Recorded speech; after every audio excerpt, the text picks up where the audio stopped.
Labas vakaras, jūsų ekranuose laida Ofiso dramos ir aš jos vedėja Paulina Batyriūtė. Šįvakar kartu su psichologe bei psichoterapeute pasikalbėsime apie psichologinius žaidimus, kuriuos sąmoningai arba ne ofisuose žaidžia žmonės. Apie tai mums papasakos Raimonda Ramanauskienė. Labas, Raimonda. Sveiki. Raimonda, įveskite temą. Kas apskritai psichologijoje yra vadinama tais žaidimais? Jeigu taip labai paprastai kalbant, ar ne, ir žmogiška kalba, pirmiausia, norėtųsi pasakyti, kad tai yra tam tikri manipuliaciniai elgesiai, ar ne, tai yra tam tikros mūsų reakcijos į tuos elgesius ir mūsų, kaip sakyti, galbūt reakcijos į juos, ar ne, tai kaip mes reaguojame į kitų žmonių elgesius. Ir tai visą laiką yra apie santykį. Visą laiką yra mes santykiuose, natūralu, kad mes tenkinam vieni kitų poreikius, ar ne, ir tai labai svarbu turbūt suprasti iš esmės. Bet darbe, jeigu mes kalbam, ar ne, nes visgi ofiso dramos, tai darbe mes natūraliai turbūt pradedam atskirti tam tikras galbūt statuso dalykus, ar ne, galbūt kolektyve, kaip mes reaguojam vieni su kitais ir stebim, kokį kuriam tą patį santykį ir kaip mes elgiamės iš tikrųjų su kitais žmonėm. Ir tai visą laiką yra apie tam tikrus poreikius arba naudas. Kaip tai atrodytų galbūt ar ne, nemaloniai, bet tai iš tikrųjų yra, nes tai yra bendravimas, tai yra vienas kito supratimas, vienas kito poreikio kažkoks atliepimas, darbo užduočių atlikimas ir mūsų reakcijos į arba kažkokie galbūt užduotis duodamos ar ne darbe gali pasirodyti galbūt su manipuliavimu ar ne tokiu prieskoniu ir iš tikrųjų tai svarbu pastebėti. Pradžioje sakiau, kuriuos sąmoningai arba ne, su tokiu klaustuku mes žaidžiame. Iš tikrųjų, ko yra labiau? Ar tai yra sąmoningi veiksmai, tie žaidimai, ar labiau, tokie mums net patiems nesąmoningi veikimo modeliai?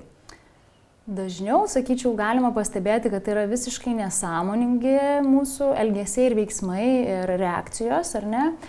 Sąmoningas galbūt tas mūsų pasirinkimas manipuliuoti kitais žmonėmis, tai yra jau galima apibūdinti truputį kitais terminais, ne manipuliacijom arba ne kažkokiu tai agresijos nukreipimu arba ten galbūt kažkokiu tai išsireikalavimu ar ne, ar pakaltinimu, tai yra galbūt jau kitas terminas būtų jau mobbingas, kada mes labai aiškiai ilgą laiką esam nusprendę arba į mus yra nutaikytas kažkoks tai elgesys, kuris bando sukelti tam tikras neigiamas dažniausiai pasiekmes. Ir kur jau mes turim tokį aiškų tikslą, jeigu yra aiškus tikslas mūsų elgesio, tai jau tada yra sąmoningas pasirinkimas. Taip, tai mes tada pasirenkam, ar ne? Mes tada puikiai aiškiai suprantam, kodėl mes tai darom. Ir jeigu mes to nesuprantam, tai čia ir yra, tai tada ir yra turbūt ženklas, jeigu mes nesuprantam, tai yra ženklas, kad tai yra kažkokia manipuliacija vyksta, kažkas su visų santykiu arba galbūt užduotimis, galbūt įstaigos visa kultūra arba kažkokia atmosfera, ar ne viskas gerai. Raimonda, atrodo, galėtum visi bendrauti kažkaip atvirai, aiškiai, įvardinti savo poreikius, norus ir viskas būtų labai paprastai. Na, bet čia, kas būtų, jeigu būtų? Kodėl žmonės apskritai įsitraukia į tuos žaidimus? Gal kas nors nulėmė mūsų tą įsitraukimą arba neįsitraukimą į žaidimus? Tai galbūt tokio vieno bendro atsakymo jo tikrai nėra. Tai daug veiksnių iš tikrųjų įtakoja, ar ne? Ir tai mes kaip pradžioje kalbėjom, kad tai daugeliu atveju yra nesąmoningas žmonių tas elgesys, tas visos manipuliacijos, ar ne? Ir iš kur tai ateina? Tai ateina iš paprastai kalbant, tai iš tikrųjų yra išmoktas mūsų, ar ne? Arba galbūt matytas šeimoje, aplinkoje, išmoktas savo, kaip pasakyti, elgesys, kuriame mes jaučiamės kažkaip taip saugiausiai. Ir mes jį išmokstam tikrai ne darbe, mes galbūt išmokstam tai namuose ir tada jau einam ir taip tą patį darom ir darbe. Taip, ir tas namuose dar irgi svarbu, kad ne dabar mes jį išmokstam. Tai mes išmokstam jį pakankamai ankstyvosiose patirtyse, kas iš tikrųjų lemia mūsų daug tų veiksnių, ar ne? Tai vienas iš pagrindinių galbūt tai ir yra, ką mes augdami matėm, kaip mes reagavom, kaip su mumis buvo bendrauta, ar ne? Kokios mūsų reakcijos nesąmoningos į tam tikrus veiksmus arba elgesius buvo, ar ne? Ir to pasiekoje mes išmokom vienaip ar kitaip elgtis. Ir tas persikelia tiek į darbą, tiek gali būti į asmeninius, romantinius santykius, bendrai socialinę aplinką kuriant, ar ne, bendrystės. Tai mes išmokstam tam tikros, kaip sakyti, vaidmenį tam tikrą tokį, kaip ir pasikliaujam ar ne, arba mums pasidaro patogu, mes saugiau jaučiamės ar ne, ir tada mums nekyla tam tikrų tokio diskomfortinio jausmo, tai reiškia, mums nekyla kažkokių baimių ar ne, galbūt, nes elgiamės įprastai, mums nereikia pasipriešinti galbūt kažkam, mes dažnai net patys nesuprantam, kad elgiamės taip, kaip elgiamės nuo pačių mažiausių dienų. Tai yra daug plačiau negu vien tik tai dabar išmoktas elgesys, arba mes kartais gali būti toks dalykas, mes prisitaikom, bet tai irgi yra iš mūsų tam tikrų patirčių, kurios išmokė mus prisitaikyti. O jeigu kalbėtumėm apie tokius, signalus, perspėjimus arba tuos jausmus, kaip sakai, kažkokios gal neaiškios baimės ar kažkas, iš kurių mes galime taip, nujausti, atspėti, kad galbūt esame įtraukti į tam tikrus žaidimus, kurių dar nesuprantam, paskui nueisim prie konkrečių žaidimų, bet jau tai būtų signalai, kad esame žaidimo dalis, apie kurį net patys nežinome. Taip, tai galbūt tokie kaip ir pagrindiniai dalykai, iš kurių galima būtų spręsti, kad jau čia kažkaip nelabai vyksta gera linkme. Tai lik toks, kaip mes sakom, terapijoje trigerina, ar ne? Kažkas jau lik kirbina, kad nesijaučiu gerai. Nesijaučiu gerai, tai emociniai tokie kalneliai pradeda ar ne darytis, lyg ir padariau darbus, bet nesijaučiu kažkaip, ar ne, kad viskas yra, kaip pasakyti, stabilu, brandu, ar ne? Arba ten galbūt į mano laiką. Dažnai labai būna pagrindinė problema ir pagrindinis iššūkis, kada mums pradeda kitas žmogus arba darbuotojas, kitas kolega arba įstaigos vadovas laiko prasme mums pradeda dabar čia ir dabar reikia atlikti. Jeigu tu netliksi tą užduoties, tarkim, tai ten jau reikia apsvarstyti. Viskas dega. Dega. Tai va to, iš tikrųjų, ta mūsų darbas yra vis tiek yra laikas, ar ne, kurį mes paskiriam jam. Tai jeigu mūsų į tą laiką įsibrauna kažkas, kur mums pradeda, ar ne, visokios užduotis, būtent kažkokį tai elgesį pradeda daryti ir mes pradedam, kas atsitinka, pasimetimas didelis. O tai ką man dabar daryti su tuo, ar ne? Ir va čia yra labai svarbu suprasti, kad pirmiausia, ką mes turim, tai mes patys kontroliuojam savo laiką. Ir jeigu pradeda jau kitas kontroliuoti mūsų laiką, natūralu, kad mes galim būti tokiam dideliam pasimetime ir nesuprasti, kas čia darosi, ir tada atsitinka ir emociškai mes tada daugiau pažeidžiami ir pradedam pamesti, ką mes iš viso, kaip darėm, kitas galbūt sukėlė kažkokį tai pyktį arba galbūt ar ne, kitas emocijas, jų yra daug. Tai kokios tos mūsų reakcijos, tai pagrindinės vienos iš tokių, jau irgi terapijų daugiau, galbūt terapiškai ir negalėčiau įvardinti, kad tai yra, kaip mes reaguojam į kažkokį tai stresą arba sukeltą kažkokią įtampą ar ne, mums įprastoj kažkokioj kasdieniniai veikloj, tai arba mes bandom kovoti, ar ne, tai viena reakcija, kita reakcija būna pasiduodam, ar ne, o trečia reakcija būna toksai lyg, kaip pasakyti, vengiam tam tikrų situacijų, ar ne? Tai stebėti, kaip mes patys elgiamės, stebėti, kaip mūsų aplinka elgiasi ir turbūt iš to galima būtų atpažinti, bet tam irgi reikalinga nemažai brandos vidinės, kad pastebėti, nes kartais mes nepastebim. Ir va tas toks nedidelis išsimušimas iš tos kasdieninės, galbūt emocinės stabilios būsenos, ar ne, tokio tvirtabūdiškumo praradimas galbūt, ar ne, ir duoda pirmuosius ženklus, kur mes galim pastebėti, kad vis dėlto, kad kažkaip čia taip vyksta, kad tarkim jau da kolega, kaip pavyzdys, kolega vieną kartą paprašė, ten kitą kartą paprašė, jau aš ten po savaitės ar po kiek laiko galbūt jau žiūriu, kad aš visus jo vos nedarbus darau, ar ne?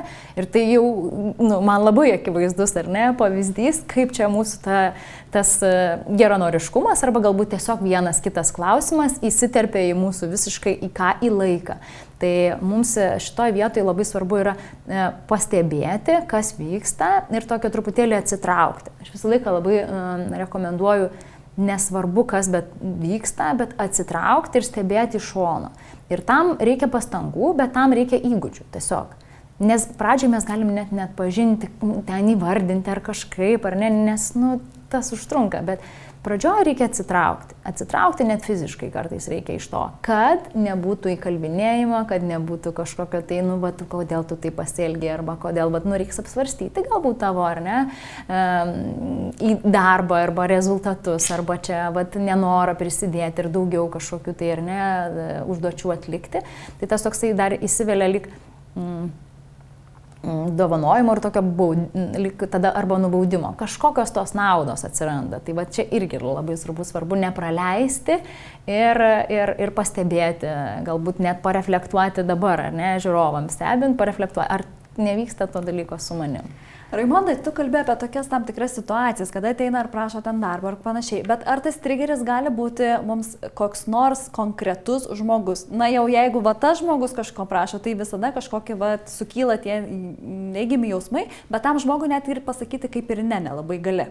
Tai vienareikšmiškai gali būti. Tai va čia irgi, kaip pasakyti, mūsų tos tam tikras toks galbūt vertinimas tam tikro žmogaus, davimas tos reikšmės kažkokios jam, ar ne, tai dažnai labai būna, kad su vadovais kartais sunku kalbėti, kartais su kažkokios didesniu statusu, jeigu žmogus užima, jis natūralu, kad daugiau šiek tiek manipuliuos galbūt, ar ne, jisai daugiau reikalavimų kels, jis daugiau kažkokios kontrolės, ar ne, mums, nes tai kuria jo verslo, kaip sakyti, gerumą, ar ne, ir bendrai rezultatus gerus, bet nebūtinai. Tai gali būti, kaip pasakyti, toksai truputį gal iš psichologinės pusės, tai turbūt yra vėlgi kaip mes žiūrime tuos žmonės ir kaip mes juos vertinam. Ir kartais tam tikros savybės gali, ar ne, surezonuoti, tam tikras kažkoksai balso tembras, kartais žmonės asocijuojasi su visiškai kitom patirtim. Ir iš to gali būti sunku. Jeigu aš jaučiu, kad tai yra, tarkim, labai kategoriškas žmogus, ar ne, tai ir aš nesu, pavyzdžiui, ar ne, tai natūralu, kad man pakankamai bus sunku su juo bendrauti, bet kaip atrasti tą aukso viduriuką, tai yra dviejų žmonių santykis, ką aš ir kalbėjau nuo pradžios, ar ne, kad tai yra apie santykį. Ir kaip, kad mes neperkeltumėm savo kažkokių tai, galbūt, sakyčiau, interpretacijų apie to žmogų, tam svarbu truputėlį pažinti patį save. Gal taip sakyčiau, ar ne? Pažinti save, kai mes pažįstam save, mes matom, kaip mes reaguojam į aplinką.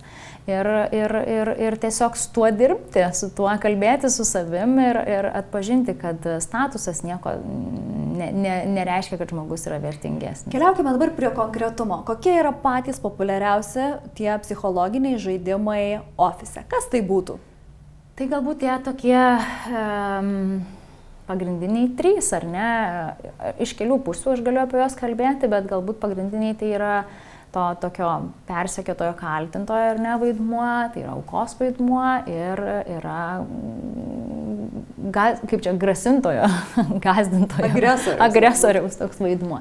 Tai yra 3 pagrindiniai, iš jų, iš vienos pusės, ar ne, taip įvardina tam tikri, kaip sakyti, tyrėjai. Ir tai yra turbūt paprasčiau suprasti, nesigilinant, neinant į labai ten gilumą didelę, ar ne. Ir tie 3 pagrinde, kaip sakyt, vaidmenys dažniausiai pastebimi yra kolektyvuose, ar ne, ir kaip pasakyt, korporatyvuose. Tai dabar apie tuos 3 vaidmenis, na, pirmiausia, pradėkim, tarkim, nuo agresoriaus. Koks yra jo tipinis elgesys ofise, kaip jis elgiasi ir dėl ko kokias naudas jis gauna, kad jis taip elgiasi? Tai iš tikrųjų taip paprastai labai kalbant, ar ne, tai agresyvus dažnai arba kaltinantis toksai elgesys, jisai visą laiką yra noras turėti kažkokią kontrolę, ar ne, noras įrodyti, kad aš esu galingesnis, aš turiu daugiau galios, aš esu teisus visada. Tai pagrindinės galbūt tai yra žinutės apie būtent šitą tipo žmonės ir labai dažnai, jeigu kažkas kažko nepadaro, nu, tai jie yra kalti.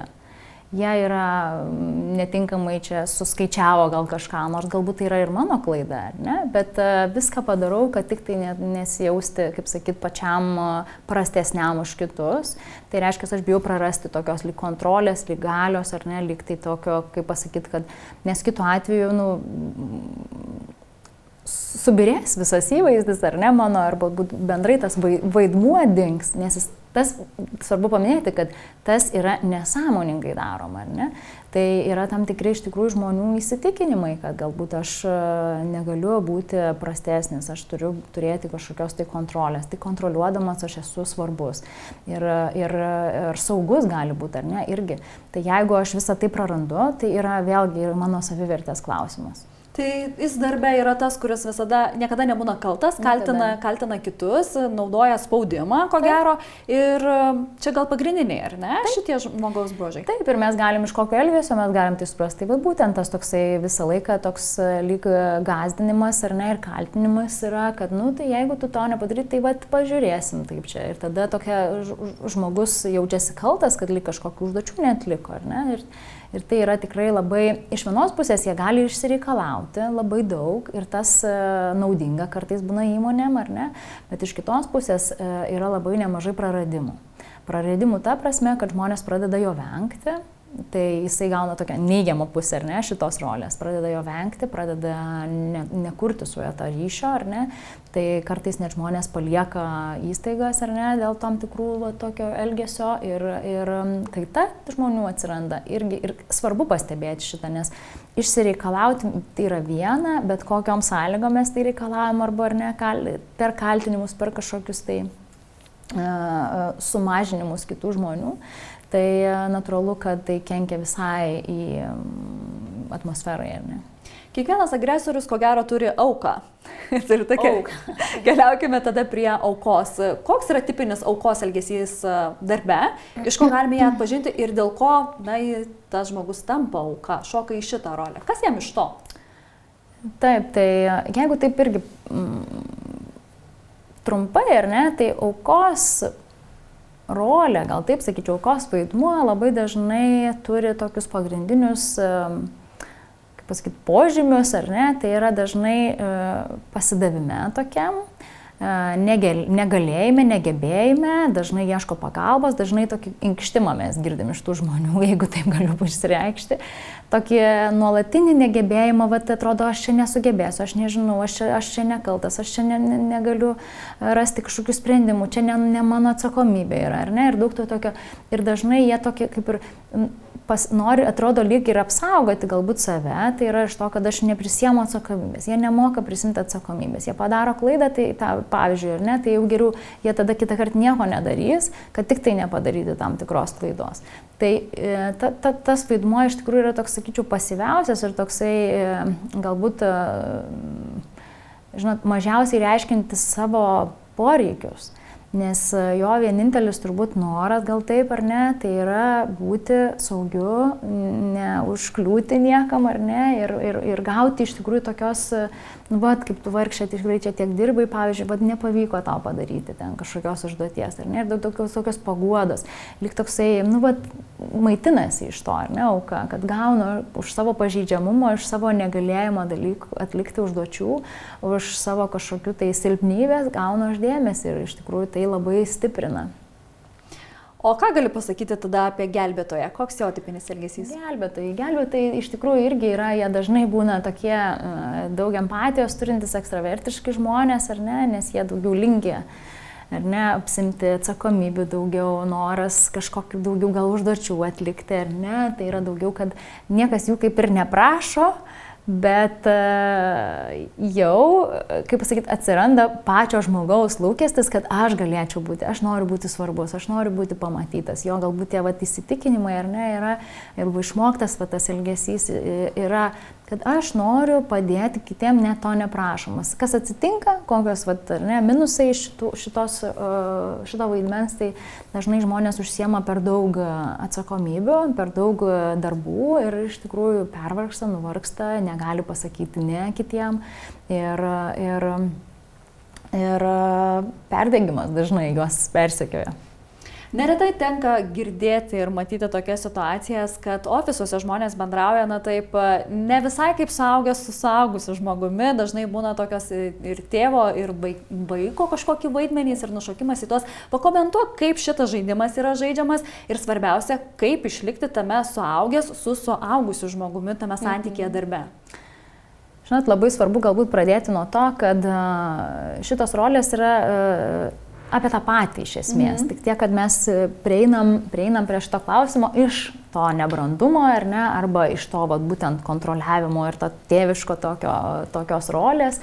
Ir kaip svarbu, kad nei viena, nei kita rolė nelaimi, gal taip sakyčiau, ar ne, nes tai nėra vaikai, kaip aš sakau, nesprendžia suaugusių problemų, ar ne, tai mes natūralu, kad mums trūksta brandos tam pasipriešinimo, ar ne, kažkokio sugebėjimo prisimti atsakomybę, sugebėjimo atsakyti už savo veiksmus, ar ne, įsipareigoti. Tai yra sunku pakankamai. Mes dažniausiai būnam tokio, norisi tada tokio, kaip pasakyti, tokio susimažinimo, ar ne, mes įkrentam į tam tikras būsenas, kur atrodo mūsų kompetencijos pradingsta, ar ne, ir mes pradedam šis abejoti, ką man pasakyti, ką man padaryti. Ir tai yra iš to, kad tiesiog tam tikras aktyvuojasi mūsų emocinis fonas, gal taip sakyčiau, išmoktas. Tai yra išmoktas ir tos, gal labai svarbu pastebėti, kad kartais gali žmogus jausti tam tikras savo tas rolės, bet jeigu tai yra trukdo jam gyvenime, jisai pastebi, kad dažnai kaip pasakyti, įkrenta ir tą emocinį tokį foną, ar ne, kuris jaučiasi toks pažeidžiamas, vaikiškas, toks nebrandus, sumažėjęs taiga. Tai svarbu yra auginti šito vietoje save, suprasti, kad kartais emociškai tai yra turbūt iš ankstyvųjų patirčių atėjęs mūsų, kaip sakyti, elgesys, ar ne, kurį mes kartais perkeliam su tam tikrai žmonėm. Galbūt tai, nežinau, vadovas primena kažkokį tai, ar ne, autoritetingą žmogų, arba ten, nežinau, giminės sistemoje, ar ne, esantį mums svarbų žmogų. Kad ir tėti gali būti. Kad ir tėti, seneliai dažnai būna, arba ten, jeigu vadovė moteris, galbūt mama buvo, galbūt reiklė, ar ne.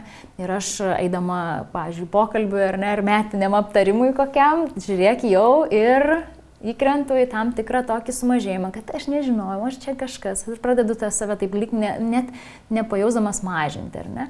O tėvo rolė, tai irgi tai yra daugiau toksai, vėlgi tai yra daug reikalavimo, daug tokio, kad aš esu teisus ir negali būti kito sprendimo, aš už viską esu atsakingas ir tu man nepasako, kaip čia yra iš tikrųjų, ar ne, aš geriau žinau.